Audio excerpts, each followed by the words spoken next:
인사드리겠습니다. 안녕하세요. 예, 아유 반갑습니다. 우리 교회 학교에 오면은 기분이 좋네요. 기도하고 잠시 하나님 말씀 배우겠습니다. 사랑과 은혜가 참으로 많으신 하나님 아버지 감사합니다. 저희를 주님의 보배로운 피로 구속해 주셨고 또 구원받은 이후에 또 교사라는 귀한 직분을 저에게 허락해 주시고 이때까지 선한 손길로 인도해 주심에 참으로 감사드립니다. 교사의 직분이 참으로 어렵고 때로는 낭망을 느낄 때가 있어서 과연 내가 이 일을 감당할 수 있나라는 생각이 들 때도 간혹 있습니다. 하지만 그때조차도 주님께서는 저희에게 능력을 부어주시고 할 수 있다 용기를 주시며 새로운 능력과 그 마음을 허락해 주심에 참으로 감사드립니다. 우리 귀한 선생님들 한 분 한 분을 주님께서 인도해 주시고 혹 우리 가운데 마음의 어려움이나 육신의 어려움이 있는 분이 있다면 주님의 뜻이 어디 있는지 밝히 알려주실 때까지 또 묵묵하게 있는 자리를 지키며 또 하나님의 뜻을 기대하는 귀한 분들이 될 수 있도록 도와주시길 간구드립니다. 우리 교회 학교가 얼마나 귀하고 소중한지 그리고 그곳에서 우리의 소망들이 어떻게 자라고 있는지 그리고 그들이 우리의 다음 세대를 복음을 이끌어가는 주자로 어떻게 성장되고 있는지를 지근거리에서 지켜보고 있는 우리 선생님들, 사람의 눈으로는 이해가 되지 않거나 또 어려움이 있을 수도 있지만 그 안에서 하나님이 살아계시고 역사해 주신다라는 믿음, 그 믿음을 각자가 가질 수 있도록 은혜를 베풀어 주시길 간구드립니다. 오늘 사랑으로 가르치는 교사라는 제목으로 함께 하나님 말씀을 묵상해 보고자 합니다. 이 시간 하나님의 귀한 뜻만이 나타날 수 있도록 사람의 생각은 감춰주시길 원합니다. 저희를 사랑하시는 예수님 이름으로 기도드렸습니다. 아멘. 예, 말씀을 찾도록 하겠습니다. 요한복음 21장입니다. 요한복음 21장 15절로 18절입니다. 요한복음 21장 15절로 18절인데요. 제가 읽어드리겠습니다. 저희가 조반을 먹은 후에 예수께서 시몬 베드로에게 이르시되 요한의 아들 시몬아 내가 이 사람들보다 나를 더 사랑하느냐 하시니 가로되 주여 그러하외다. 내가 주를 사랑하는 줄 주께서 아시나이다. 가라사대 내 어린 양을 먹이라 하시고 또 두 번째 가라사대 요한의 아들 시몬아 내가 나를 사랑하느냐 하시니 가로되 주여 그러하외다. 내가 주를 사랑하는 줄 주께서 아시나이다. 가라사대에 내 양을 치라 하시고 세 번째 가라사대에 요한의 아들 시몬아 내가 나를 사랑하느냐 하시니 주께서 세 번째 내가 나를 사랑하느냐 하심으로 베드로가 근심하여 가로되 주여 모든 것을 아시오매 내가 주를 사랑하는 줄을 주께서 아시나이다. 예수께서 가라사대 내 양을 먹이라. 18절은 같이 읽겠습니다. 내가 진실로 진실로 내게 이르노니 젊어서는 내가 스스로 띠띠고 원하는 곳으로 다녔거니와 늙어서는 내 팔을 벌리리니 남이 내게 띠띠우고 원치 아니하는 곳으로 데려가리라. 예. 오랜만에 선생님들을 뵙게 돼서 참으로 영광입니다. 감사드리고요. 그동안 보이지 않는 곳에서 혹은 보이는 곳에서 최선을 다해서 봉사해 주시는 모습에 감사가 됩니다. 들리는 소문은 늘 선생님들의 희생과 헌신으로 교회학교 내에서 우리 학생들이 구원받고 변화되는 모습 그리고 점진적으로 나아가고 있다는 모습 물론 어려움을 겪는 학생들도 있으리라 생각이 듭니다. 하지만 주님의 섭리 가운데 우리가 마음을 하나로 모으고 주님 안에서 주님께서 맡기신 직분을 감당한다라고 한다면 우리의 인생 가운데에서도 그러셨던 것처럼 가장 어렵고 힘든 곳에서 주님의 기적과도 같은 그 역사를 맛보게 하신다라는 건 느끼셨잖아요. 우리 학생들에게도 동일하지 않을까라는 생각이 듭니다. 지금 보이는 모습을 통해서는 우리가 또 답답하고 또 걱정되고 또 우려스러운 모습도 분명히 있지만 우리는 하나님이 함께 하신다라는 그 믿음 그것이 우리에게 필요하지 않나라는 생각이 듭니다. 방금 읽었던 그 본문은 우리 선생님들 참 잘 아시는 내용이라 생각이 듭니다. 예수님께서 부활하신 다음에 세 번째로 제자들에게 나타나신 부분이거든요. 이때 제자들에게 예수님께서 천사들을 통해서 이제 전해진 말씀을 듣고 갈릴리에 가서 기다리고 있었고 그 옛 일을 생각하며 베드로는 물고기 잡는 일을 하고 있었던 거죠. 마음이 상해 있었습니다. 왜냐하면 주님을 3번 부인한 상태였거든요. 그런 그에게 예수님께서 나타나셨고 조반을 같이 준비해 주시고 음식을 나누는 시간을 가졌던 겁니다. 그래서 그 가운데 예수님께서 베드로에게 물고기를 잡게 하셨고 153마리의 물고기를 잡고 그리고 그 잡은 물고기를 가져와서 음식을 나누는 중에 베드로에게 물어보시는 거죠. 네가 나를 정말 사랑하냐? 그리고 16절에도 요한의 아들 시몬아 내가 나를 사랑하느냐? 그리고 17절에도 요한의 아들 시몬아 내가 나를 사랑하느냐? 하시니 주께서 3번째 내가 나를 사랑하느냐 하심으로 베드로가 근심하여 가로되 주여 모든 것을 아시오매 내가 주를 사랑하는 줄 주께서 아시나이다. 예수께서 가라사대 내 양을 먹이라. 왜 3번 물어보셨을까요? 잘 아시는 것처럼 베드로가 3번 부인했기 때문에 그 부인한 3번을 회복해 주시기 위해서 그렇게 물어봐 주신 겁니다. 그리고 물어보실 때마다 중요한 우리에게 교훈을 주시는 말씀을 해주셨던 거죠. 베드로는 수제자였습니다. 그런데 그의 3번의 부인으로 인해서 그의 그 수제자로서의 권위는 땅에 떨어졌죠. 아마 마음이 넉마가 되었을 겁니다. 그런 마음을 회복해 주셔야만 앞으로 하나님께서 감당시킬 그 일을 할 수 있기 때문에 주님이 3번이나 물었고 그리고 그 베드로의 이름을 이렇게 불러주실 때 베드로라고 하지 않고 요한의 아들 시몬이라고 이야기했던 거죠. 왜 요한의 아들 시몬이라고 물어보셨을까요? 너의 힘으로는 절대 할 수 없다라는 거죠. 내가 바꿔준 그 이름, 즉 내가 너와 함께 할 때만 내가 이 일을 감당할 수 있다라는 겁니다. 자칫 우리가 우리의 힘으로 우리의 능력으로 하나님의 일을 할 수 있다라고 생각할 수도 있습니다. 실제로 그것도 가능하고요. 그런데 기억하셔야 되는 건 시간이 지나면 그것은 무너지게 돼 있다라는 겁니다. 교사를 하면서 한 번쯤은 마음이 너덜너덜해진 기억이 있을 거예요. 교사를 하시면서. 그런 일들은 계속 일어날 겁니다. 왜냐하면 내 뜻과는 되지 않거든요. 근데 놀라운 것은 내 뜻과는 되지 않지만 주님께서 말씀하셨던 것처럼 주님이 함께 해주셔야만 된다라는 생각을 갖고 있으면 주님께서 바꿔주시는데 3번 부르신 이유, 3번 이렇게 확정해 주신 이유는 뭐냐? 베드로야, 내가 정말로 잘하는 것도 있지만 너의 실수도 있다. 하지만 나는 그 실수조차도 이미 십자가 위에서 다 용서했다라는 의미가 있죠. 우리가 그 십자가를 바라볼 때 우리의 마음이 회복되고 우리의 마음이 다시 소성케 될 수 있다라는 겁니다. 그런데 베드로가 제가 주를 사랑하는 줄 주께서 아시나이다라고 말씀을 드릴 때 주님께서는 3번 말씀해 주신데 첫 번째가 뭐죠? 15절에 보시면 내 어린 양을 먹이라라고 말씀하셨습니다. 그런데 가만히 보시면 15절에는 어린 양, 16절에는 내 양, 그리고 17절에는 내 양 이렇게 되어 있는데요. 15절에 이 어린 양이라는 것은 어떤 의미일까요? 연약한 우리 사람들을 의미하는 겁니다. 특별히 배려해야 되는. 일꾼의 가장 큰 사명이 뭘까요? 먹이는 일입니다. 그래서 먹이는 일은 2번 있었고 치는 일. 치라는 게 우리가 여기서 치라는 의미는요. 진짜로 이 치라는 게 아닙니다. 훈계하고 책망하라는 게 아닙니다. 뭡니까? 보호하라는 의미예요. 이 말씀을 어떤 분들은 잘못 이해하셔서 쳐야 되는구나. 역시 확실히 매를 들어야 돼 이렇게 생각하시는데 그런 게 아닙니다. 보호하는 겁니다. 그런데 그 보호할 때는 어떠한 보호가 있어야지만 가능할까요? 사랑이 있을 때 가능하다라는 겁니다. 그래서 오늘의 주제는 사랑으로 가르치는 교사인데요. 사랑으로 가르치는 교사.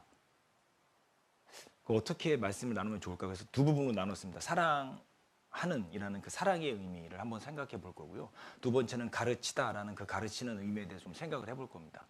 그리고 3번째는 우리가 왜 학생들을 가르쳐야 되는가? 교육 목표에 대해서 생각을 보려고 하는데요. 이 사랑의 다른 의미는 뭐냐면 마음가짐과 동기를 의미한다라고 저는 생각을 했어요. 그래서 그 부분에 대해서 좀 말씀을 나누고 싶고요. 그리고 가르친다라는 것은 교사의 자질에 대해서 이야기를 나누고 싶다라는 겁니다. 그래서 그 부분에 대해서 말씀을 나눌 것이고 정말로 이것을 그 사랑으로 가르치는 교사가 되기 위해서는 주님이 인정할 만한 마음가짐과 동기를 가지고 있어야 된다. 왜냐하면 주님께서는 우리의 중심을 보시고 우리의 마음을 감찰하시기 때문에 그 중심이 틀려 먹은 사람에게는 하나님이 역사하지 않는다라는 겁니다. 그래서 그 사랑으로에는 반드시 하나님이 보시는 그 합당한 마음가짐과 동기가 있어야 된다라는 거고 그리고 가르친다라는 것은 가르치기 위해서는 그 어떤 일정한 자질이 있어야 되는데 그 자질은 교사로서의 갖춰야 되는 자질은 무엇일까라는 부분에 대해서 좀 말씀을 나누고자 합니다. 그리고 마지막 3번째가 왜 우리는 학생을 가르쳐야 하는가? 교육 목표에 대해서 학생을 교육하는 최종 목적이 뭘까를 좀 생각해 보고자 하는데요. 먼저 그것부터 이야기할게요. 학생을 가르치는 목표가 무엇일까? 우리가 왜 학생을 교육하고 가르쳐야 될까요? 우리가 성경을 찾아볼게요. 디도서 2장입니다. 디도서 2장. 성경에서 가르쳐야 되는 이유가 뭘까?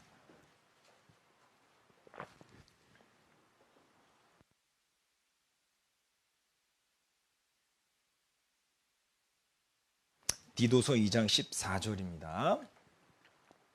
찾으셨으면 같이 읽겠습니다. 그가 우리를 대신하여 자신을 주심은 모든 불법에서 우리를 구속하시고 우리를 깨끗하게 하사 선한 일에 열심하는 친백성이 되게 하려 하심이니라. 이것이 목적입니다. 우리를 깨끗하게 하셨습니다. 모든 불법에서 우리를 구속하셨고 깨끗하게 만들어 주셨다는 겁니다. 그 이유는 뭐냐면 선한 일에 열심하는 친백성을 만들기 위해서, 이것이 우리의 교육 목표가 되어야 한다는 겁니다. 그러면 선한 일에, 여기서 말하는 선한 일은 도덕적으로 윤리적으로 선한 일이 아니라 하나님께서 보시는 선한 일, 그것이 으뜸되는 것이 뭐냐면 영혼을 살리고 그 살린 영혼을 하나님의 사람으로 온전케 만드는 일이 되겠죠. 그러니까 그 일의 최전방에 우리 선생님들이 지금 서 있다라는 겁니다. 최전방에 서 있다라는 것은 뭐냐면 빗발치는 총알 속에 내가 서 있다라는 거예요. 그러니까 이것이 굉장히 감당하기 어려운 일이다라는 겁니다.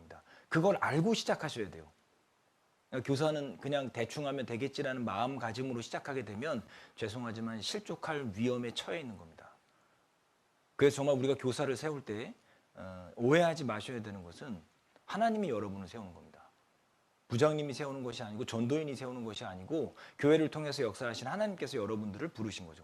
여러분들이 합당하지 않으면 누군가를 통해서라도 반드시 막습니다. 실제로 그런 일이 있습니다.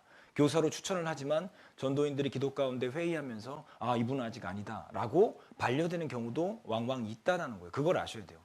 그러니까 그렇다고 해서 아, 내가 어느 정도 신앙에 좀 이렇게 인정을 받은 KS 마크를 받은 사람이구나 이렇게 또 교만하게 생각하셔도 안 됩니다. 중요한 건 기억하셔야 되는 건 우리가 그 일을 하기 위해서 부르심을 받았다라는 건데 우리가 가르치는 대상은 뭡니까? 완전하지 않은 대상들이라는 겁니다. 완전하지 않은 인격체들, 만들어지고 있는 과정에 있는 학생들이라는 거죠.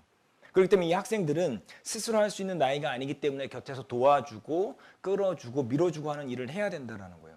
그런데 자칫 우리가 사랑이라는 마음이 없으면 어떻게 됩니까? 정죄하는 쪽으로 치우치게 되죠. 그걸 조심하셔야 돼요. 기억하셔야 돼요. 여러분들이 처음 구원받으셨을 때 생각을 해보시죠. 지금 훌륭하게 잘하시고 계시지만 여러분들이 처음 구원받으셨을 때 여러분들 지금과 같은 완벽한 모습을 갖추고 계셨습니까? 아니에요. 그렇다면 아직 인격적으로, 정서적으로, 심리적으로, 육체적으로 성장을 마치지 못한 우리의 학생들은 어떨까? 자칫하면요. 율법주의자를 만들 수 있고 위선자를 만들 수 있어요. 아주 농후해요. 교회학교를 졸업한 우리 선생님들도 이 자리에 계실 거예요. 그 부분들이 가장 어려워하는 거예요. 우리가 이제 준비해야 될 것은 뭐냐면 이제 복음의 1세대들이 이제 연세를 많이 잡수셨잖아요. 이제 복음의 2세대, 3세대로 넘어가고 있습니다. 이제 우리에게 도전이 펼쳐질 겁니다. 우리 교회를 통해서 계속해서 복음이 전해질 것인가? 아니면 하나님이 촛대를 옮기실 것인가? 그것의 가장 중요한 잣대는 뭐냐? 바로 교회학교라는 겁니다.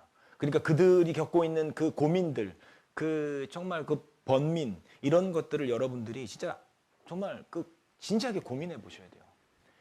여러분들이 학교 다닐 때와 지금의 학생들은요 차원이 다릅니다. 유혹의 차원이 달라요. 적어도 저희 학교 다닐 때는 뭐 예를 들면은 이성 문제에 대해서는 학교에서 안 된다라고 이야기했습니다.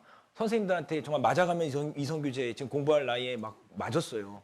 그리고 순결 서양문 이런 것도 막 작성하고요. 막 그랬어요. 학교에서. 기억나실 겁니다. 근데 지금 그렇지 않아요. 지금 성교육 자체가 어떻습니까? 어떻게 피임할 것이냐. 그러니까 성관계를 염두에 둔 성교육을 하고 있는 거예요. 그러니까 세상은 이렇게 악해져 있는데 그 가운데에서 우리가 우리의 지금 잣대로 나 때는 이랬다라는 그 잣대로 만약 학생들을 대한다 그러면 그건 사랑 있는 교사라고 말하기가 어려울 거예요. 그들의 위치로 내려가야 된다는 겁니다. 그렇기 때문에 우리가 여기 나와 있는 선한 일에 열심하는 친백성. 그러면 선한 일에 열심하는 친백성은 반드시 기억하셔야 될 게 뭐냐면 크든 작든 열매를 맺는 삶을 산다라는 겁니다. 그것을 위해서 우리가 돕는 자들이 돼야 되는 거예요. 디도서 찾으셨으니까 3장을 보시고요. 8절 보세요. 제가 읽어드리겠습니다. 3장 8절입니다. 이 말이 미쁘도다. 원컨대 내가 이 여러 것에 대하여 굳세게 말하라. 이는 하나님을 믿는 자들로 하여금 조심하여 선한 일에 힘쓰게 하려 함이라. 이것은 아름다우며 사람들에게 유익하니라. 여기 보시면 하나님을 믿는 자들로 하여금, 그러니까 하나님을 믿는다라고 말하는 사람들이 조심하면서 선한 일을 힘쓰게 만들어야 된다. 조심하면서. 그러니까 어떨 때 조심할 수 있는지 아십니까? 사랑할 때 조심할 수 있어요. 왜요? 상처 주기 싫거든요. 너무 사랑하기 때문에 이게 맛있는 그 물을 담아주셨는데 제가 이 물컵을 소중하게 다루는 이유는 뭡니까? 쉽게 깨지기 때문에 그래요. 그 말은 뭐냐면 우리 학생들이 깨지기 쉬워요. 선생님들도 그렇잖아요. 우리도 그렇잖아요. 우리도 깨지기 쉽잖아요. 그래서 조심하여 선한 일에 힘쓰게. 그러니까 우리가 하는 교육의 최종 목표는 주님을 위해서 조심스럽게 선한 일을 하도록 만들어야 돼요. 그러니까 우리가 그걸 가르쳐야 돼요. 그러니까 우리가 조심해야 돼요. 우리의 교육 목표는 이겁니다. 그러니까 목표가 확실하지 않을 때 엉뚱한 일을 하는 겁니다. 예를 들면 이렇게 할 수 있죠. 우리가 어떤 기능적인 부분에서 특장점을 뭐 할 수 있냐면 부각시키기 위해서 노력할 수 있어요. 기능을 막 잘하게 하기 위해서 트레이닝을 할 수 있어요. 그런데 뭐 합니까? 트레이닝을 하는 과정 속에서 합당하지 않은 언행을 할 수 있어요. 너 왜 이 모양이야? 왜 입력이 있는데 출력이 없어? 이럴 수 있다는 거예요.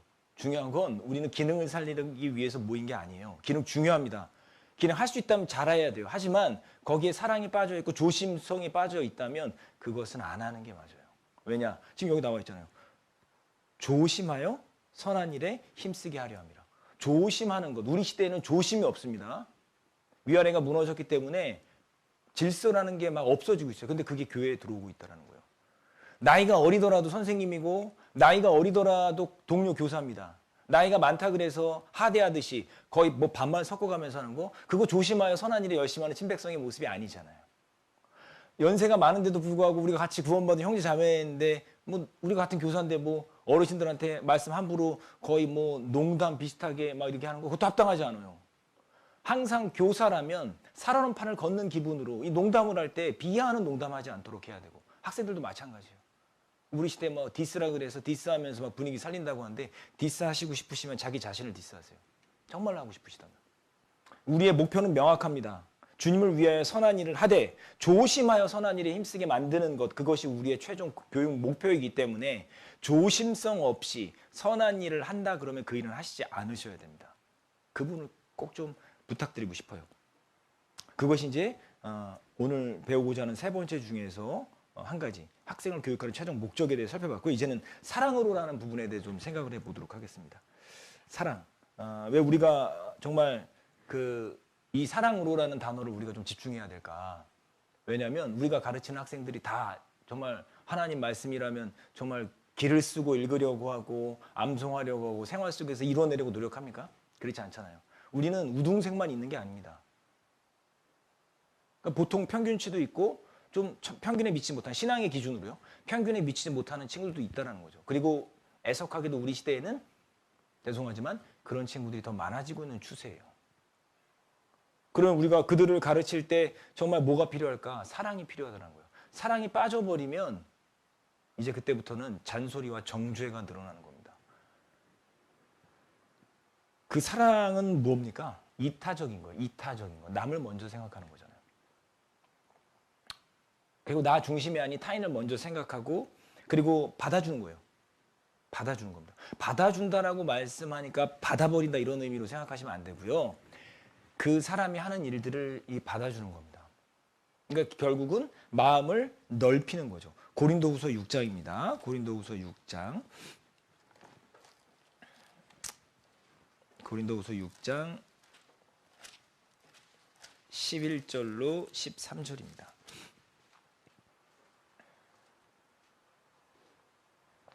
제가 읽어드리겠습니다. 고린도인들이여, 너희를 향하여 우리의 입이 열리고 우리의 마음이 넓었으니 너희가 우리 안에서 좁아진 것이 아니라 오직 너희 심정에서 좁아진 것이니라. 내가 자녀에게 말하듯 하노니 보답하는 양으로 너희도 마음을 넓히라.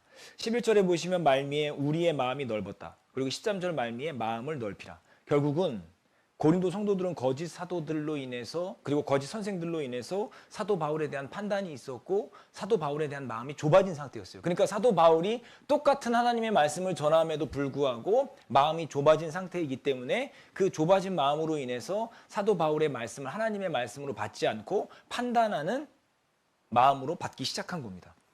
그러니까 사랑으로 가르치는 교사는 사랑으로 마음이 넓어야 한다라는 거예요. 학생들이 어떤 좀 이렇게 쉽진 않아요. 쉽진 않습니다. 쉽진 않은데 그 학생들이 내 마음과 내 바람과 다른 관점으로 내게 사실은 이렇게 다가와도 그것을 받아줄 수 있는 마음이 있어야 되는데 참 선생님들께 감사가 돼요. 왜 감사가 되냐면 선생님들이 그걸 받아주거든요. 근데 사실 가정에서는 그런 것들을 잘 받아주기가 쉽지 않잖아요. 그런데 선생님들을 통해 선생님들께 의지하고 정말 감사하는 것. 그러면 어떻게 마음을 넓힐 수 있을까? 어떻게 하면 마음을 넓힐 수 있을 거라 생각하십니까? 스가랴 10장을 보도록 하죠. 스가랴 10장. 말라기 앞에 스가랴 10장 1절입니다.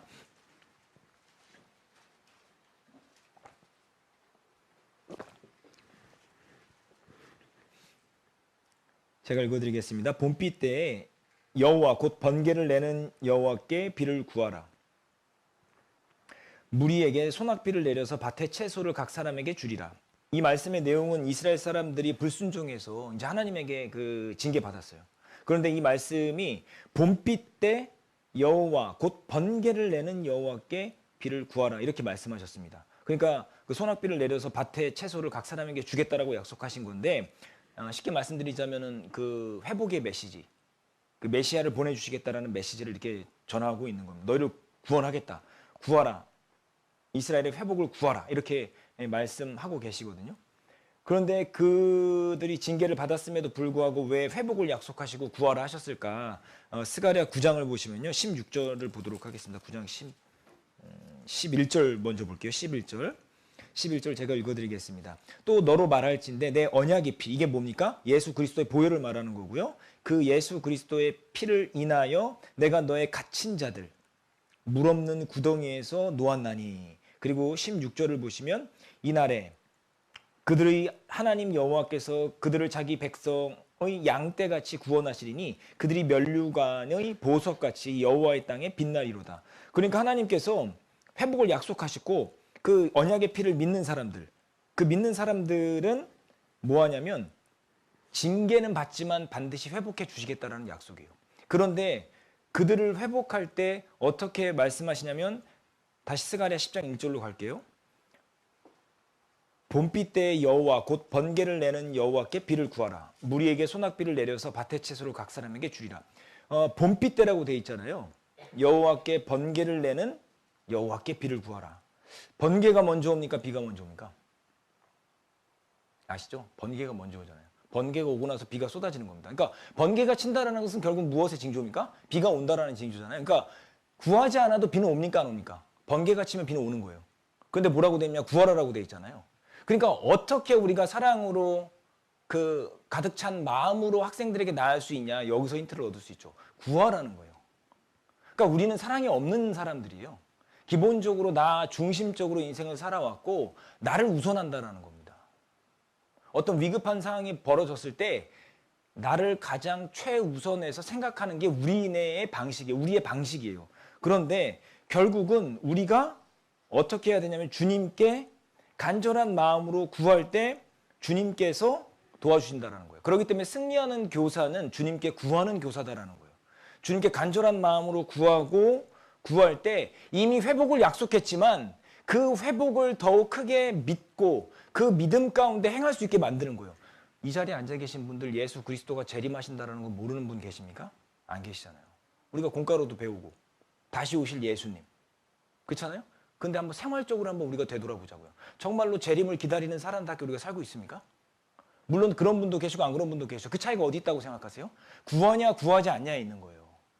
구하는 사람들은 자기의 삶을 어쨌든 그 예수 그리스도의 보혈을 믿는 사람들은 그 재림에 이렇게 맞춰져 있어요. 그렇잖아요.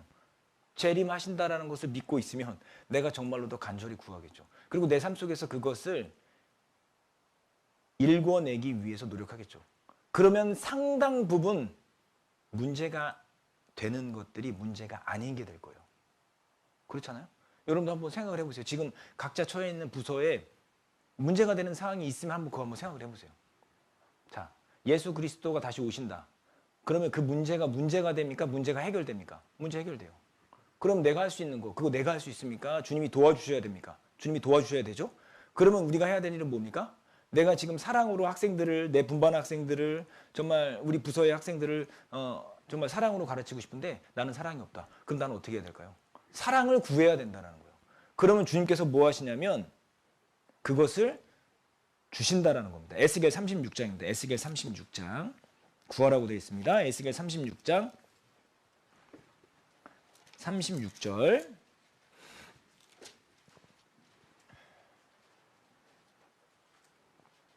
36절부터 37절입니다. 같이 36절, 37절 같이 읽겠습니다. 너희 사면에 남은 이방 사람이 나 여호와가 무너진 곳을 건축하며 황무한 자리에 심을 줄 알리라. 나 여호와가 말하였으니 이루리라. 나 주 여호와가 말하노라. 그래도 이스라엘 족속이 이와 같이 자기들에게 이루어 주기를 내게 구하여야 할지라. 내가 그들의 인수로 양떼같이 많아지게 하되. 이것은 땅의 회복에 대한 약속이지만 우리가 교훈받을 수 있어요. 분명히 뭐라고 말씀하셨냐면 37절에 그래도 이스라엘 족속이 이와 같이 자기들에게 이루어 주기를 누구에게요? 하나님에게 구하여야 할지라. 믿음으로 구하지 않으면 절대 주시지 않아요. 하나님은 속지 않으시잖아요.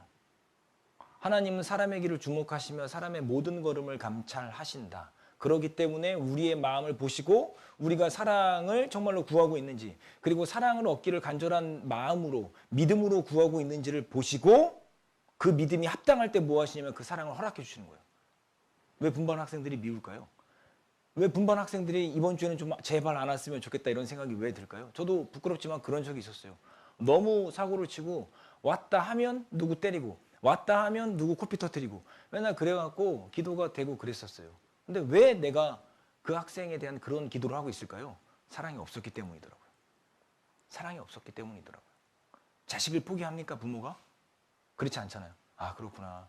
내가 정말 자식과 같은 마음으로 이 학생을 대하지 않았구나. 이런 반성의 마음이 들었습니다. 그렇기 때문에 우리가 기억해야 되는 건 정말 하나님께서 우리에게 사랑을 풍성히 부어주시도록 간절한 마음으로 구해야 된다는 거예요. 힘드시죠? 스트레칭 한번 하겠습니다.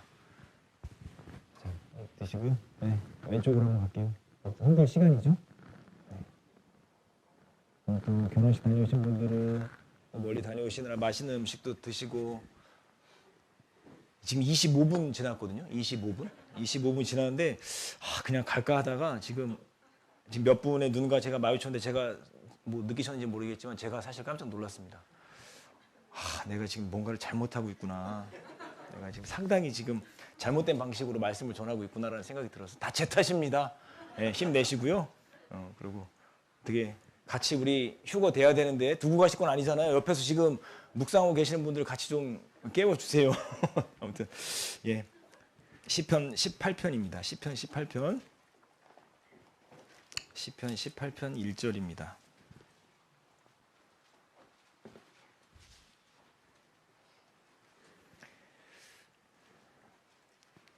같이 읽겠습니다. 나의 힘이 되신 여호와여, 내가 주를 사랑하나이다. 정말로 우리가 주를 사랑하고 있는가?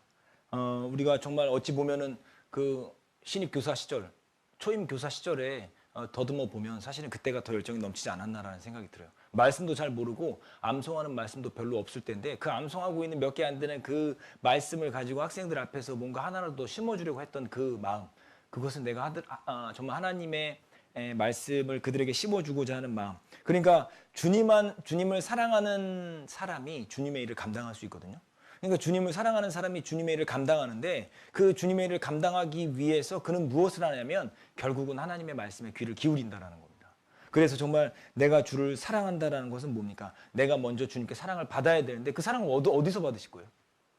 뭐 결혼하신 분들 뭐 남편에게 받으실 겁니까? 아내에게 받으실 겁니까? 물론 남편과 아내가 사랑 줄 수 있죠. 하지만 남편과 아내는 뭐합니까? 가끔 나의 마음을 뒤집어 놓을 때가 있잖아요. 자녀요? 자녀도 내 마음을 뒤집어 놓을 때가 있잖아요. 부모님은요. 부모님도 마찬가지잖아요. 부모님이라고 내가 믿고 이제 결정적인 순간에 부모님이 나를 정말 힘들게 하고 나의 마음을 몰라줄 때도 있잖아요. 하나님은 근데 배반하지 않잖아요. 하나님은 나에게 늘 풍성한 것으로 먹이시고 입히시기 위해서 준비하고 계시는데 내가 사실은 그분의 음성과 그분의 목소리를 들으려고 하지 않잖아요. 교사 봉사를 하기 때문에 더 많은 어떤 일들을 감당해야 되고 시간을 쪼개 써야 되기 때문에 더 바쁘신 거 압니다. 근데 중요한 건 말씀을 더 읽으셔야 되는데 말씀을 더 빈곤하게 말씀의 그 빈곤함, 말씀의 결핍을 겪는 교사들도 있다라는 겁니다. 기억하셔야 돼요. 그 일을 먼저 해내지 않으면 사랑을 받지 못합니다. 사랑을 받지 못했기 때문에 사랑을 주지 못하는 거예요. 순서가 바뀌어 있기 때문에 그들에게 줄 수 없는 겁니다. 그렇기 때문에 우리가 요한복음 13장 보도록 하죠. 요한복음 13장을 보도록 하겠습니다. 요한복음 13장 34절 35절입니다.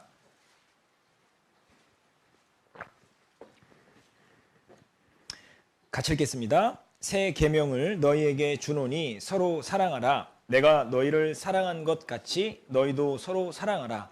너희가 서로 사랑하면 이로써 모든 사람이 내 제자인 줄 알리라. 그러니까 이것이 왜 새 계명일까? 구약 시대에도 분명히 있었잖아요. 그런데 왜 새 계명이냐면 그것을 이루어낼 힘이 예전에는 없었어요. 근데 예수 그리스도께서 우리에게 먼저 사랑을 부어주셨고 그 부어주신 사랑에 힘입어서 우리가 서로 사랑할 수 있는 능력이 생긴 겁니다. 그러니까 우리에게 새 계명이 된 거죠.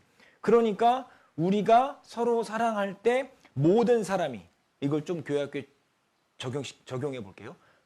모든 학생이 우리가 예수 그리스도의 제자인 줄 알게 되고 그들이 예수 그리스도의 사랑을 뭐 할 수 있습니까? 느낄 수 있게 된다는 거예요. 그러니까 우리가 사랑을 입을 때 사랑을 바탕으로 능력을 행할 수 있는 겁니다. 그러니까 우리가 사랑으로 가르친다. 하나님께 마음이 온전히 연결되어 있고 연결된 마음을 통해서 하나님으로부터 먼저 주님으로부터 사랑을 받고 그 받은 사랑을 뭐 하는 겁니까? 우리 전달만 해줄 뿐이에요. 착각하시면 안 돼요. 없는 사랑을 내가 만들어서 주는 게 아니라 주님께 연결돼서 받은 사랑을 우리 학생들에게 전하는 것뿐이에요. 우리 전달자예요. 착각하시면 안 됩니다. 우리가. 그래서 그 사랑으로라는 단어는 결국은 뭐냐? 마음가짐과 동기다라는 거예요. 그렇기 때문에 성경을 정말로 하루에 한 장을 읽더라도 온전히 읽으셔야 돼요. 그리고 또 어떤 마음가짐이 있어야 될까요? 외식하지 않으려고 노력하셔야 돼요. 정말 제가 우리 선생님들에게 부탁드립니다. 교회 학교만 잘하시면 안 됩니다. 각 회도 잘하셔야 되고 구역에서도 잘하셔야 돼요. 교회 학교에서 유익을 얻을 수 있는 게 있어요. 마음은 교회 학교가 더 크고 그럴 수 있어요. 저도 그랬어요. 그런데 그걸 표현해서는 안 돼요. 판단받으니까요. 교회 학교 좋아하시는 거 좋은 거죠. 근데 내가 교회 학교에서는 열심히 하는데 다른 예를 들어서 봉사회, 어머니회, 청년회 유익이 없다? 그럴 수도 있어요. 사람이 볼 땐. 하지만 유익이 없는 게 아니라 내가 하나님이 부어주시는 은혜를 잡아내지 못하기 때문에 그런 거겠죠. 편식하시면 안 됩니다. 동일하게 학생들에게 모든 교재에 나오라라고 말하고 모든 교재에 마음을 다하고 함께 해야 된다고 말하면서 내가 편식해서 구역 모임, 조 모임, 회별 모임에 가지 않는다? 그게 외식하는 거예요. 그게 서기관들과 바리새인이에요. 그거 조심하셔야 돼요. 사랑이 있으면 주님이 어느 곳에나 임재하시기 때문에 그 임재하시는 그곳에서 나 사랑을 느끼기 위해서 한다는 거예요. 여러분들이 지금 현재의 모습, 여러분들이 현재의 모습은 결국 무엇에 대한 결과입니까? 여러분들이 지금까지 살아오신 것들에 대한 결과잖아요. 인정하고 싶든 인정하고 싶지 않든 여러분들이 살아온 인생의 결과예요. 근데 그거 하나님과 연결시켜서 내가 교회에 더 열심히 나왔기 때문에 봉사를 더 열심히 했기 때문에 이러한 좀 약간 죄송합니다. 어리석은 생각을 해서는 안 돼요. 하나님이 언제 여러분들에게 없는 거 달라 하셨습니까? 하나님이 다 주시고 우리에게 하라고 하신 거죠. 그러니까 정말로 교회학교 사랑하는 만큼 그걸 밖에서도 판단받지 않게 교회학교 교사는요 사실은요 목사와 교사예요. 저하고 여러분들하고 다른 게 전혀 없는 거예요. 그러니까 여러분들 굉장히 존귀한 위치에 올라 있는 거기 때문에 죄송하지만 시계탑에 있는 시계와 똑같은 겁니다. 그렇기 때문에 형제 자매님들에게 더 큰 잣대로 형제 자매님들 판단하는 것도 문제지만 그렇게 봅니다. 그리고 그 부분에서 정말 사랑이 전제된 마음가짐으로 이렇게 교사로서의 직분을 감당하셨으면 좋겠다라고 말씀드리고 싶고요. 이제 세 번째네요. 가르치는이라는 것. 가르치는 이라는 것으로 좀 보도록 하겠습니다. 교사의 자질을 말하는 건데 자질의 사전적인 의미를 찾아봤거든요. 이렇게 돼 있더라고요. 어떤 분야의 일에 대한 능력이나 실력의 정도. 간단히 줄이면 어떻게 되냐면 어떤 사람의 모습이에요. 교사로서의 자질이 있냐 없냐는 교사로서의 능력이 있냐 없냐라는 거겠죠. 그러니까 교사로서의 가장 갖춰야 되는 게 뭡니까? 교사로서 가장 뛰어난 자질은 뭐라고 생각하세요? 말씀의 숙련도예요. 그거 말고 예를 들어서 뭐 친화력도 중요하죠. 기능적인 부분도 중요합니다. 하지만 교사는 기본적으로 가르치는 사람이기 때문에 성경에 대해서 어느 정도의 수준을 갖고 있어야 돼요. 그렇기 때문에 그 자질을 위해서 바로 뭐냐? 말씀이 풍성해야 된다라는 겁니다. 말씀이 빈곤한 교사는 빈곤한 학생을 만들어낼 수밖에 없어요. 시편 119편입니다. 시편 119편 162절. 162절입니다.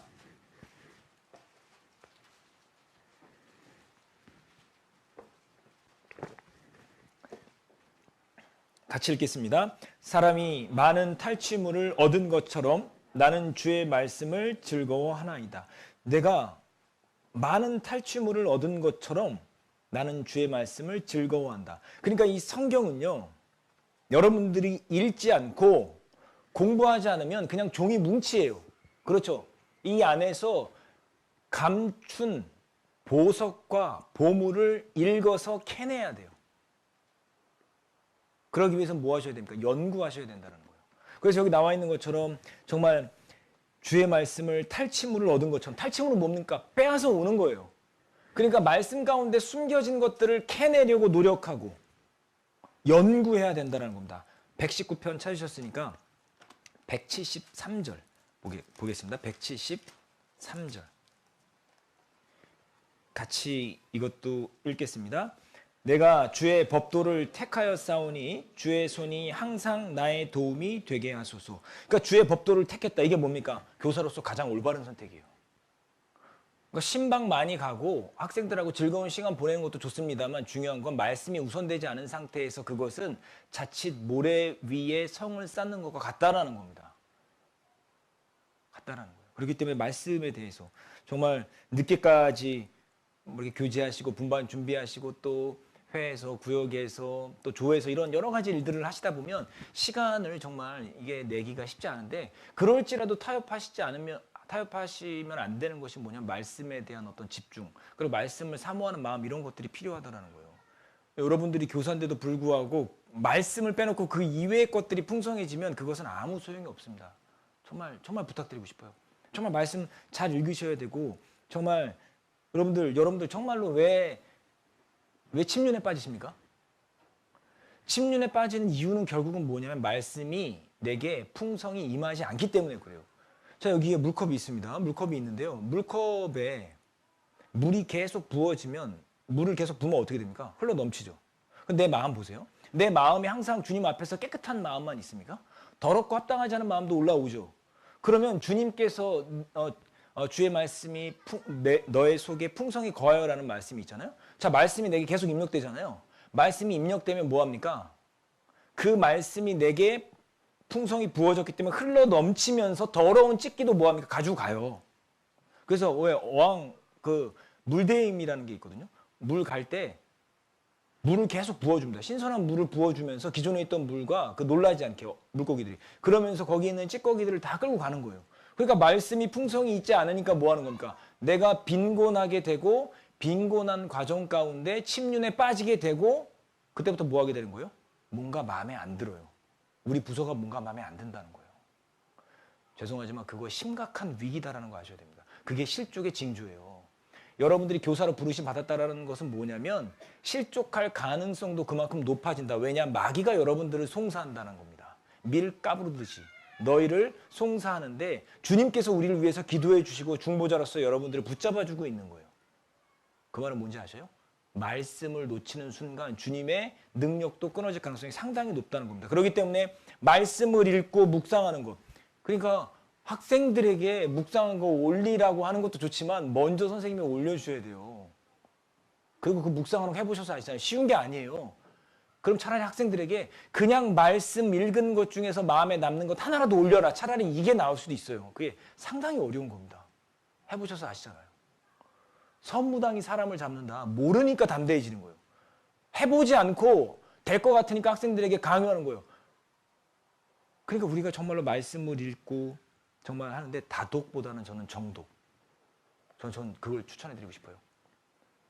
다독도 중요하고 정독도 중요하지만 교사로서는 적어도 정독을 해야 된다. 분반의 그 어떤 그 본문 말씀에 대한 것. 그것은 정말 진짜 한번 정독을 해봐야 된다. 그리고 선생님들 그 부분에 대해서는 뭐 하셔야 되냐? 암송 반드시 하셔야 된다. 암송하지 않는데 학생들에게 암송하라고 시키지 마십시오. 이거 진짜 부끄러운 겁니다. 그 암송이 정말로 그렇게 어렵습니까? 어느 순간부터 죄송하지만 교사들 암송시험 봅니까? 암송시험 보는데 그 분량이 얼마나 줄었습니까? 초등부만 제가 기억하더라도 월암송하는 걸로 줄인 걸로 기억하는데 저는요 다 외웠어요. 예전에. 이 자리에 계신 분 아시잖아요. 물론 암송을 많이 한다고 해서 유익한 건 아니지만 분명히 기억하셔야 되는 건 우리도 모르게 어느 순간 타협하고 있다는 거예요. 그러면서 그들에게 암송하라고 한다고요? 이따 뒤에서 또 말씀드리겠지만 정말 학생들에게 외치기 위해서는 부르짖기 위해서는 내가 먼저 합당한 자격을 갖추고 해야 된다는 거예요. 그래서 정말 말씀 좀 부탁드리고 싶고요. 두 번째는 뭐냐? 정말 그 자질 두 번째는 뭐냐? 학생을 좀 잘 아셔야 돼요. 특별히 이렇게 그 연령대 발달 과정에 대한 부분을 좀 공부하시는 게 어떨까라는 생각이 들어요. 재밌는 이야기 하나 해드릴게요. 너무 재밌어갖고 제가 가져왔는데 재미있어야 될 텐데 어떻게 받아들이실지 모르겠네요. 어린이집에서 살림 체험을 하러 갔는데 그 엄마들도 따라와도 된다 그래서 어머니가 따라간 겁니다. 갔더니만 그 숲 체험을 하는데 숲 체험 그 해설사 할아버지가 계셨던 거예요. 좋게 보아도 한 70은 넘은 그 할아버지가. 어이구 우리 어린이들 예쁘네요. 제가 해설해 드릴게요 라고 해서 딱 부르는데 자기소개를 하는 거예요. 저는요 오랫동안 공직 생활을 하다가 정년 은퇴를 하고요. 제2의 생활을 시작하고 있습니다. 아이들 눈만 껌뻑이고 있는 거예요. 그냥 부르다 막 이야기하는데 뭐 이런저런 이야기하는데 정말로 전문가인 건 전문가인 것 같다면서 쫙 설명을 해주는데 어떤 아이가 이 나무 무슨 나무예요? 소나무예요. 저 나무 무슨 나무예요? 오동나무예요. 그러니까 어린이가 물어본 거예요. 이 나무는 어디다 써요? 이거는 관찰 때 써요. 그런 거예요. 관이 뭐예요? 사람이 죽으면 담아갖고 묻어버리는 거예요. 죽는 게 뭐예요? 죽는 거는 그냥 숨이 끊어지는 거지. 관 중에 최고는 오동나무 관이에요. 막 이러면서 이야기를 하는 거예요. 그러면서 끝나면서 이제 작별 인사하는 겁니다. 어린이들 오늘 즐거웠어요. 내가 다음에 와도 살아있으면 또 만나요. 이러고 헤어지는 거예요. 뭔가 우리는 되게 재미있게 들었지만 여기서 아주 중요한 게 있어요. 뭡니까? 이 숲 해설사가 어린이들의 눈높이에 맞춰서 지도하지는 않았다라는 거예요. 그러니까 우리도 그럴 수 있다는 거예요. 우리 선생님들이 구사하는 단어가 어쩌면 유치부 어린이들, 초등부 어린이들, 중고등부 우리 학생들에게 전혀 와닿지 않는 단어일 수도 있어요. 게다가 우리는 문맹률은 낮지만 문해력은 갈수록 높아지고 있는 세대에 살고 있어요. 책을 읽지 않는 세대. 그래서 무슨 소리 하는지를 몰라요. 반드시 물어봐야 돼요. 이해돼? 모르는 단어 있으면 물어봐. 머릿돌 한번 같이 읽어보셔요. 분반하기 어려우면 차라리 머릿돌 참빗 같이 읽어보셔요. 이거 무슨 단어인지 알아? 이거 무슨 뜻인지 알겠니? 설명해 볼 수 있겠니? 물어보셔요. 물론 시간의 여건 이런 것들이 어려울 수 있는데 한번 시간 내서 한번 테스트 해보셔요. 대부분 몰라요. 그럼 댁에서 잘 해주십니까? 우리 부모님들이? 댁에서 머릿돌하고 참빗 잘 해보셔요? 사실 어렵거든요. 그리고 결국은 선생님들이 마지노선이에요. 그러면 그 눈높이에 맞춰서 해야 되는데 갑자기 뭐 은혜니 축복이니 거듭남이니 중생이 이런 단어 써가면서 그거 다 풀어주셔야 돼요. 선생님들은 성경을 보더라도 번역본을 보고 그 뭐 쉬운 성경 보고 이래갖고 이게 이 말은 이런 뜻이야. 뭐 그런 준비를 해주셔야 돼요. 많은 걸 가르쳐 주시려고 하지 말고 본문 말씀이라도 정말 쉬운 성경 대조해 가면서 우리 중고등 학생들은 그래도 영어도 배우고 영어 성경에 이렇게 이야기하고 막 그런 것들을 해주면서 정말 눈높이에 맞춰서 공감하며 가르치는 태도가 필요하다라는 거예요. 그 작업을 해주셔야 됩니다. 그리고 세 번째가 정말 자질 중에 세 번째는 뭐냐면 그 영혼을 사랑하는 마음. 그 영혼을 사랑한다 그러면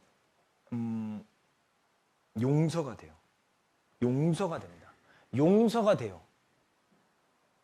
그런데 우리 시대에 좀 착각하고 있는 것들. 허물을 덮어준다. 사랑의 특징, 그죠? 그런데 우리가 죄송하지만 죄까지 덮어주는 경우도 있더라고요. 예수님이 왜 세상에서 미움받았는지 아십니까? 예수님이 죽은 사람 3명이나 살렸잖아요. 예수님은 오병 이어의 기적을 일으켜서 5천 명이 넘는 사람들을 먹이셨습니다. 각색병자와 병든 사람들을 고치셨고요. 물을 포도주로 바꾸셨습니다. 어마어마한 기적을 일궈냈는데 예수님은 왜 세상에서 미움받으셨을까요? 성경에 나와 있더라고요.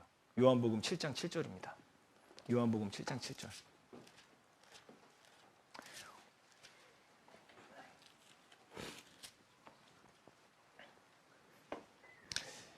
같이 7장 7절 읽겠습니다. 세상이 너희를 미워하지 못하되 나를 미워하나니 이는 내가 세상의 행사를 악하다 증거함이라. 자, 예수님을 세상이 미워한 이유가 뭐라고 나와 있죠? 내가 세상의 행사, 세상의 일들을 뭐라고요? 악하다 증거함이라. 이게 뭡니까? 죄를 죄라고 말씀하셨기 때문에 미워한 거예요. 그런데 우리 시대, 우리가 학생들에게 죄를 죄다라고 이야기하고 있습니까? 교제에 잘 참석하지 않는 것, 하나님 말씀에 나오지 않는 것, 그리고 불순한 태도로 어른을 대하는 것, 그것을 우리가 죄라고 말하고 있나요? 부르짖고 있습니까? 우리는 예수님의 제자라는 거죠. 예수님의 제자이기 때문에 우리도 똑같이 예수님께서 죄라고 말하는 건 여전히 죄입니다. 성경이 한 번도 변개되지 않았고 변개될 일도 없다라는 거죠.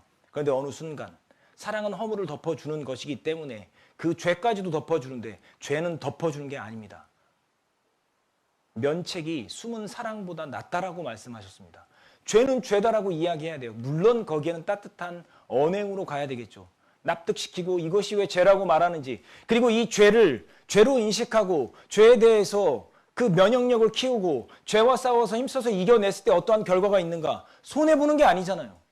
영원한 상급이 있잖아요. 이생에서의 축복이 있잖아요. 그런데 마치 지금 너희가 대중문화, 이성교제, 세상의 더러운 것들을 못하는 게, 이거 억울하다, 내가 즐기지 못한다, 그거 어리석은 생각이에요. 어리석은 생각이에요. 자, 그냥 공부로 바꿔 생각을 해볼게요. 1등급 맞고 좋은 대학에 진학하기 위해서 자기의 그 어떤 그 놀고 싶은 욕구 이런 거를 절제하고 있는 우리 중고등학생, 수험생 우리가 바보 같다라고 말합니까? 아니잖아요. 좋은 대학 가기 위해서 자기 삶을 절제하고 최선을 다해서 공부에 매진하는 것, 우리는 마땅히 칭찬받아야 될 일이라고 권장하면서 영원한 상급, 유효기간이 끝이 없는 하나님께서 주시고자 하는 그 어마어마한 상급을 받는 일에는 우리는 뭐합니까? 그렇지. 이해돼. 이해는 되지만 맞는 건 아니에요. 죄를 죄라고 말할 수 있어야 되는 겁니다. 주님께서 죄라고 말하는 것 여러 가지가 있잖아요. 하나님보다 더 사랑하는 것 죄다. 죄요. 말씀을 듣고 회개하지 않고 권면을 듣지 않는 것도 죄다. 믿음이 약한 자들을 배려하지 않고 경고망동하게 함부로 행동하는 것도 죄다. 선을 행할 줄 알고도 행치 않는 것도 죄다. 눈이 높고 교만한 것, 악인의 형통한 것도 죄다. 기도하기를 쉬는 것도 죄다. 11조와 헌금을 하지 않는 것도 죄다. 외모를 사람을 취하는 것도 죄다. 교회를 업신 여기는 것도 죄다. 죄는 죄예요. 그 누구도 주님의 피로 산 교회를 판단할 수 없어요. 제가 왜 이런 생각을 하게 됐냐면 이런 말씀을 읽다가 제가 크게 깨달았어요. 신명기 8장입니다. 신명기 8장 2절입니다. 신명기 8장 2절입니다. 신명기 8장 2절. 제가 읽어드리겠습니다. 내 하나님 여호와께서 이 40년 동안에 너로 광야의 길을 걷게 하신 것을 기억하라. 이는 너를 낮추시며 너를 시험하사 내 마음이 어떠한지 그 명령을 지키는지 아니 지키는지 알려 하심이라. 제가 왜 이 말씀을 듣고 크게 깨달았냐면 기억하셔야 돼요. 교회 안에 내 정말 그 어떤 수준으로 봤을 때 이거 아닌 일이 교회 안에 벌어질까요? 안 벌어질까요? 벌어져요.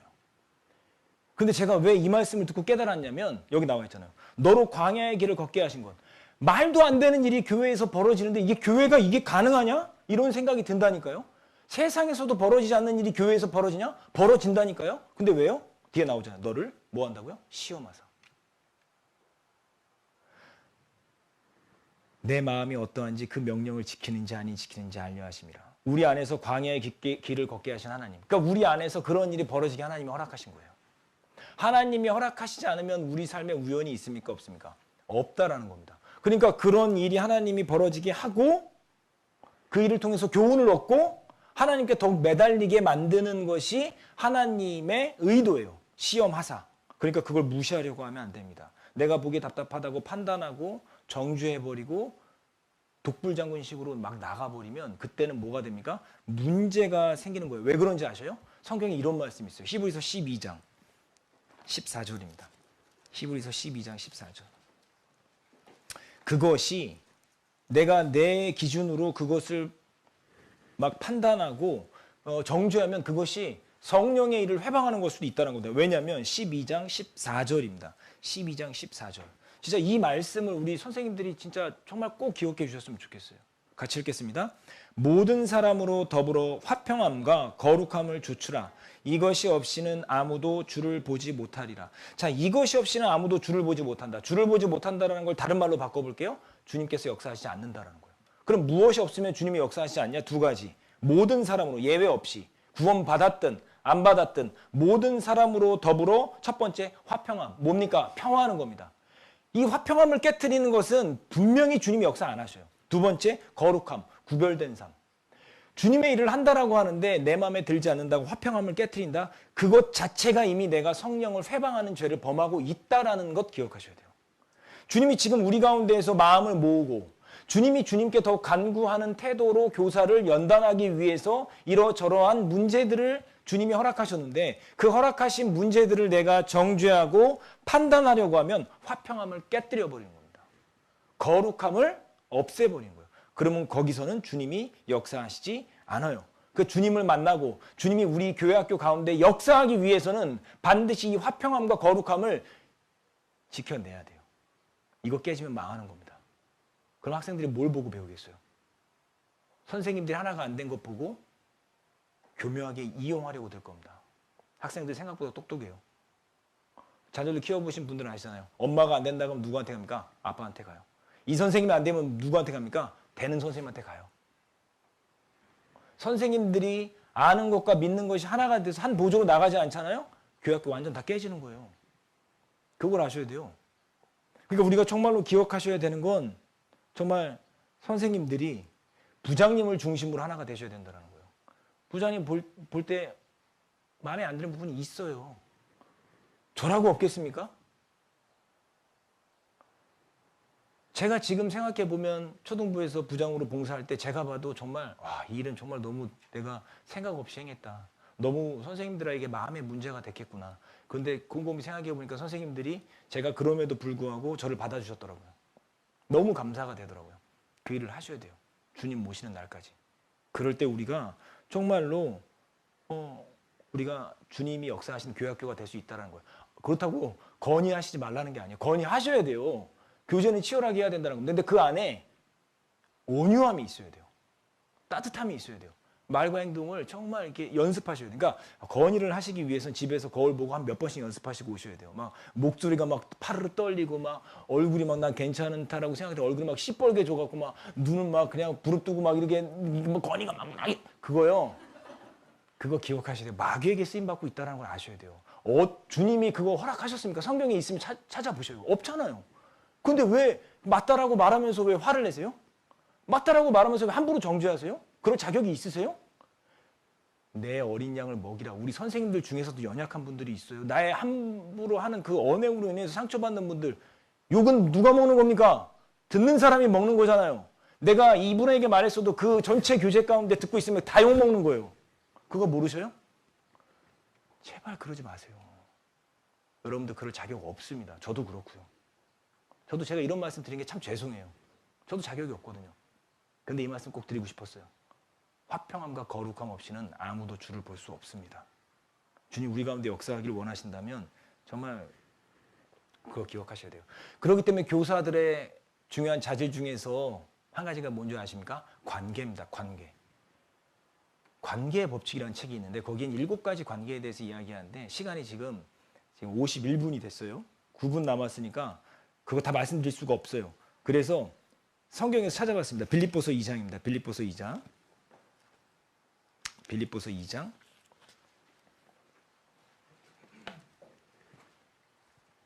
1절부터 제가 5절까지 읽어드리겠습니다. 그러므로 그리스도 안에 무슨 권면이나 사랑의 무슨 위로나 성령의 무슨 교제나 긍휼이나 자비가 있거든 마음을 같이하여 같은 사랑을 가지고 뜻을 합하여 한 마음을 품어. 여기 보시면 지금 같이 하는 것들이 나오잖아요. 뭐가 나옵니까? 마음 같이 해야 된다. 사랑 같이 해야 된다. 뜻을 같이 해야 된다. 마음을 같이 해야 된다. 이렇게 돼 있어요. 이해되십니까? 그러니까 마음을 같이 하는 것으로 시작하면은 사랑이 같아지고 뜻이 하나가 되고 마음이 하나가 된다는 거예요. 하나가 된 마음의 시작은 하나가 된 마음 끝으로 가는 겁니다. 그러니까 받아줘야 돼요. 그리고 진짜 권면하고 싶으시면 진짜 기도 최소한 3번 이상 하시고 가서 진짜 제가요.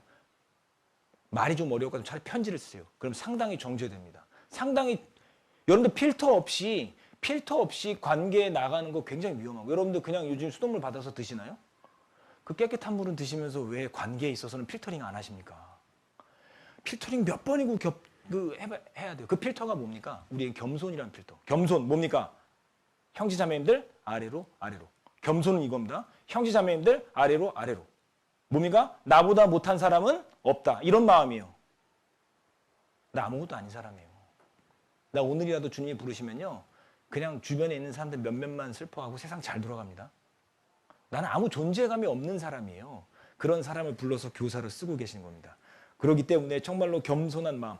이 성경 역사 가운데 교만한 사람을 하나님이 쓰신 적이 없어요. 교만한 사람 사울 같은 경우도 뭡니까? 겸손으로 시작해서 교만하니까 바로 뭐합니까? 끌어버리잖아요. 나도 그럴 수 있다라는 거예요. 그렇기 때문에 여러분들이 관계에 신경 쓰셔야 되고 두 번째가 뭐냐면 모범. 데살로니가전서 1장입니다. 데살로니가전서 1장. 데살로니가전서 1장 7절. 같이 읽겠습니다. 그러므로 너희가 마게도냐와 아가야 모든 믿는 자의 본이 되었느니라. 여기서 본받다. 헬라어의 그 원어적 표현은 뭐라고 되냐면 모방하다 이런 뜻이에요. 제품을 찍어내듯이 행실까지 본받다 이런 의미입니다. 그러니까 선생님들을 학생들이 보고 있어요. 그렇기 때문에 롤 모델이 되기 위해서 정말로요. 교회 학교에 오셔서 성경이 있는 모습 그리고 성경을 배우는 태도 이런 것들을 우리 학생들이 다 보고 있다라는 것. 그런데 막 학생들은 안 졸고 있는데 막 공과 시간에 선생님들이 졸고 있고 학생들은 열심히 듣고 있는데 선생님들이 기능하신다고 막 돌아다니고 공과 시작했는데 강사 선생님만 열심히 떠들고 있고 방송 준비도 안 돼 있고 이거 진짜 이거 책망받을 일 중에 하나다라는 거 기억하셔야 돼요. 기능 제발 말씀보다 앞서지 않으니까 기능 준비 철저히 하시고 말씀 시작하면 선생님들 진짜 환복 좀 늦게 하면 안 됩니까? 환복 좀 늦게 하면 안 돼요? 어떨 때 들어가서 공과하다 보면 저 혼자 하고 어린이들만 있어요. 어린이들하고 있어요. 그런 경우 제가 왕왕 느꼈어요. 정말 어린이들 말씀 사랑할 수 있게 말씀 시간에 돌아다녀도 되는구나. 선생님들이 저렇게 하니까 나도 저렇게 해야지. 이렇게 된다라는 거예요. 기본에 우리가 정말 충실할 수 있도록 정말 그러한 모범이 되는 삶, 모방한다라는 겁니다.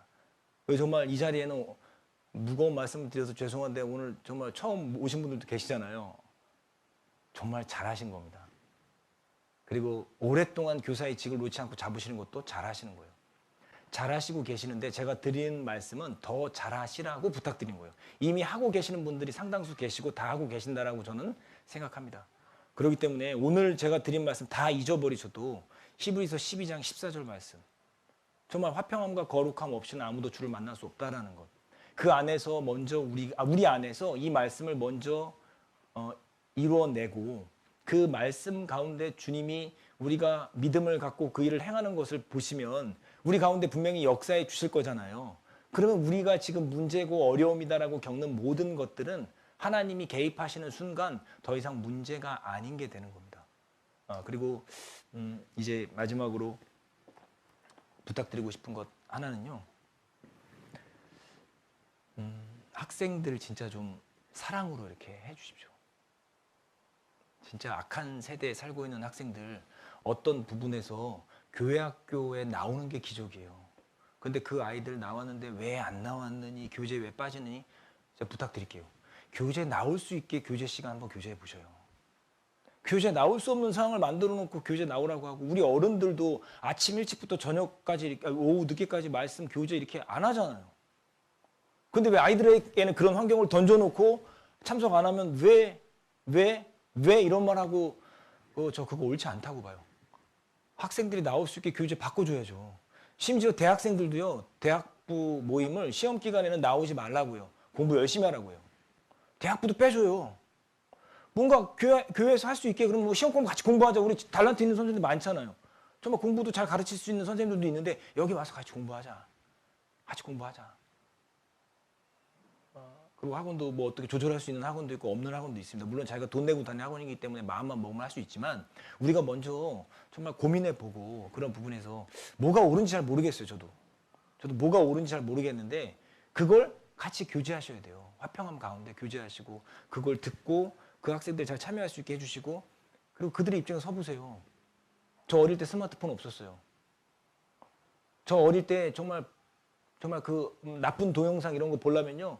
저 어마어마한 노력을 기울였던 걸로 기억이 납니다. 막 용산 가야 되고 막 그 어두움의 거리를 막 해야 되는데 지금은 스마트폰 열면 볼 수 있잖아요. 이 어린이들.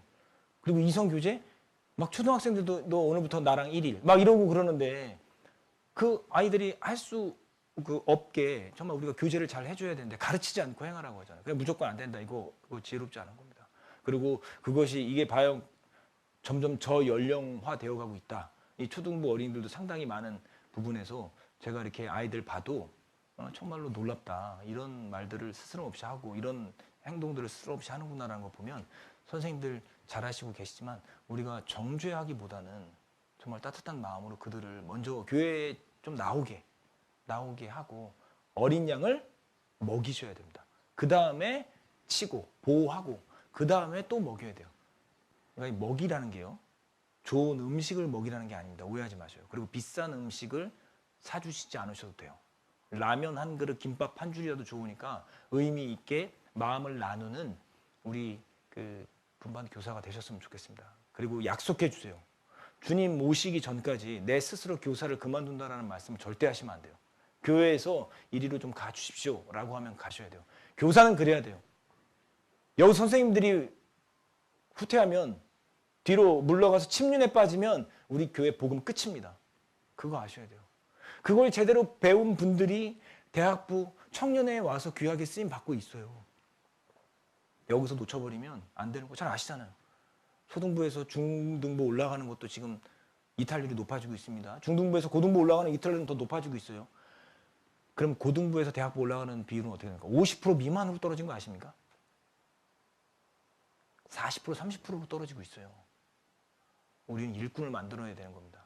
일꾼 양성소가 되어야 돼요. 그러려면 치열하게 교제하시고 치열하게 하나님 말씀을 중심으로 정말 함께 해주셔야 됩니다. 선생님들이 하고 있는 교사의 이 직분은 선생님들 각자가 생각하시는 것보다 훨씬 더 중요한 일이고 하나님께서 지엄한 명령 가운데 이 일을 행하라고 주신 일이다라는 걸 잊지 않으셨으면 좋겠습니다. 너무 앞서서 고생하시는데 힘은 못 드리고 또 어려운 말씀과 부탁만 드려서 죄송해요. 우리 학생들 정말 잘 부탁드립니다. 그리고 우리 연약한 또 우리 가운데 있는 선생님들도 잘 챙겨주시고 부장 교무 선생님은 우리 선생님들 정말로 잘 챙겨주세요. 부장 선생님과 교무 선생님들은 우리 선생님들이 어린 양입니다. 학생들 챙기려고 하지 마십시오. 우리 선생님들 챙기셔야 돼요. 그 일을 하셔야 됩니다. 그럴 때 선생님들이 받은 사랑을 갖고 학생들에게 나아가는 겁니까? 집에서도 마찬가지잖아요. 남편이 아내를 사랑해 주지 않으면 아내가 아이들을 사랑해 줄 힘이 없어요. 그래서 그 일을 정말 잘 부탁드리고요. 한 마음으로 주님 오실 때까지 이 일을 감당하셨으면 좋겠습니다. 기도하겠습니다. 사랑이 많으신 하나님 아버지 감사합니다. 오늘 사랑으로 가르치는 교사에 대해서 함께 말씀으로 교훈받는 시간을 허락해 주심에 감사드립니다.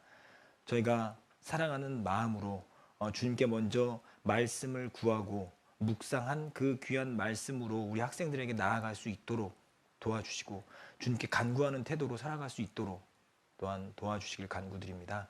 그리고 저희가 교사로서 합당한 자질을 갖추고 그들을 가르칠 수 있도록 도와주셔서 우리가 학생 앞에서 모범이 되는 교사로 쓰임받을 수 있도록 도와주시길 원합니다. 주님 오시는 날까지 우리 선생님들의 영육간의 강건함 그리고 가정을 지켜주시고 하시는 공부와 또 직장 주님께서 온전하게 지켜주시길 원합니다. 이후에 모든 시간을 주 성령님께만 의지합니다. 저희를 사랑하시는 예수님 이름으로 기도드렸습니다. 아멘. 고생하셨습니다.